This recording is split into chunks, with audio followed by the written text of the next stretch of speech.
Assalamualaikum warahmatullahi wabarakatuh. Judul video saya kali ini Al-Quran dan peristiwa alam kebenaran nyata. Karena ayat qauliyah dan ayat kauniyah itu pasti sinkron.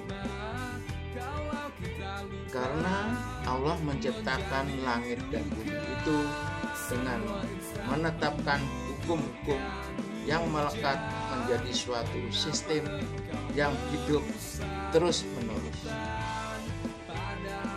Seperti ini firman-Nya, ayat qauliyah dan ayat kauniyah. Ini ayat kauniyah. Ini penciptaan alam. Dialah yang menciptakan langit dan bumi dalam 6 masa.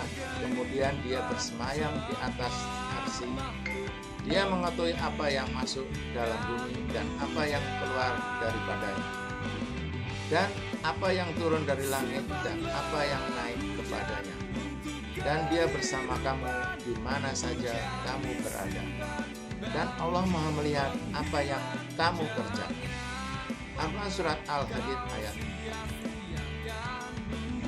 Bersemayam di atas arsy ialah satu sifat Allah yang wajib kita imani sesuai dengan kebesaran Allah dan kesuciannya. Yang dimaksud dengan yang naik kepadanya antara lain amal-amal dan doa-doa hamba. Itu tadi sinkron, berarti kebenaran nyata. Ini saya beri lagi hukum Allah, yaitu hukum gravitasi. Ada 5 sebetulnya ayat dengan firman-Nya sebagai berikut. Dan goyanglah pangkal pohon kurma itu ke arahmu, niscaya pohon itu akan menggugurkan buah kurma yang masak padamu. Al-Quran Surat Maryam ayat 25. Kejadiannya seperti ini, jika ada benda yang di atas pasti akan jatuh ke bawah. Itu hukum gravitasi. Faktanya, kejadiannya seperti itu. Jadi antara ayat qauliyah dan ayat kauniyah sinkron, artinya sama. Itulah kebenaran nyata. Begitu juga dengan peristiwa alam, yaitu tentang hujan. Nah, ini saya akan memberikan kalau mensyukuri hujan atau menyimpan hujan. Berikut ayatnya, maka terangkanlah kepadaku tentang air yang kamu minum. Al-Quran Surat Al-Baqarah ayat 68. Kamukah yang menurunkannya atau kamikah yang menurunkannya? Al-Quran Surat Al-Baqarah ayat 69. Kalau kami kehendaki, niscaya kami menjadikan dia asing. Maka mengapakah kamu tidak bersyukur?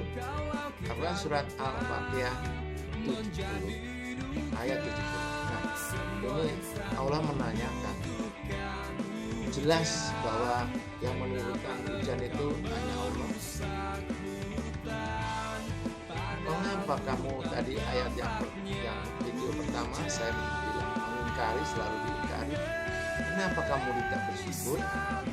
Ini kita diminta untuk bersyukur. Ini contoh bagaimana kalau menyimpan hujan. Ini bisa kita lakukan melalui atap rumah kita. Hujan kita simpan. Kalau hujan kita simpan, kita akan ditambah nikmat kita. Ini dasar hukumnya, ini yang benar. Hujan itu harus disimpan. Ayat qauliyah firman Allah Ibrahim ayat 7. Dan ingatlah juga tatkala Tuhanmu menurunkan, sesungguhnya jika kamu bersyukur, pasti kami akan menambah nikmat kepadamu. Jadi nikmat hujan.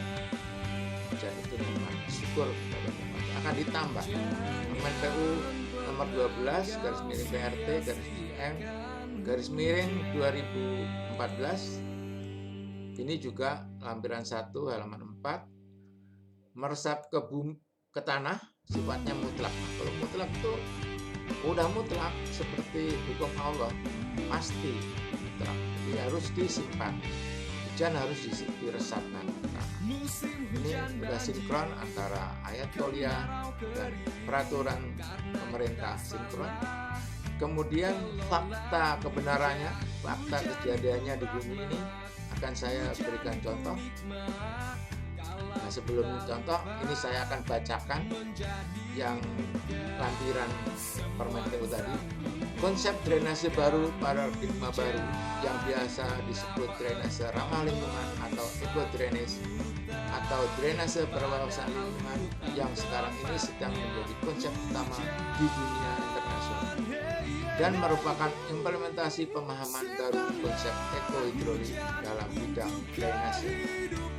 Drainase ramah lingkungan didefinisikan sebagai upaya mengelola air kelebihan dengan cara meresapkan sebanyak-banyaknya air ke dalam tanah secara alamiah atau mengalirkan air ke sungai dengan tanpa melampaui kapasitas sungai sebelumnya.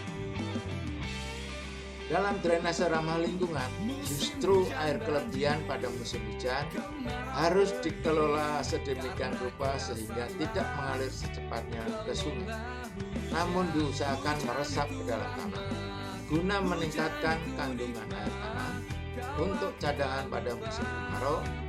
Konsep ini sifatnya mutlak di daerah beriklim tropis dengan perbedaan musim hujan dan kemarau yang ekstrim seperti di Indonesia, dan ini sifatnya mutlak. Jadi hukum Allah itu wajib kita terapkan karena peraturannya pun juga menginstruksikan mutlak sifatnya. Jadi meresapkan air ke dalam tanah atau menyimpan air hujan adalah wajib atau mutlak. Nah, ini contoh kejadiannya. Kampung Gelintung Go Green berprestasi berkat gerakan menabung air. Jadi kalau menabung air, rahmat akan ditambah. Ini bukti di Kampung Gelintung, gerakan menabung air atau Gemar Go Green. Desa Gelintung Go Green berprestasi karena gerakan menabung air. Ini dulu langganan banjir, begitu menabung sekarang menjadi subur, makmur, dan banyak rahmat yang diberikan kepada Kampung Gelintung, termasuk penghargaan. Demikianlah contoh, berarti memang antara Al-Quran dan peristiwa alam, kebenaran nyata. Ini nyata, mensyukuri hujan, nikmat ditambah. Contoh Kampung Gelintung. Demikian, billahi taufik wal hidayah. Wassalamualaikum warahmatullahi wabarakatuh.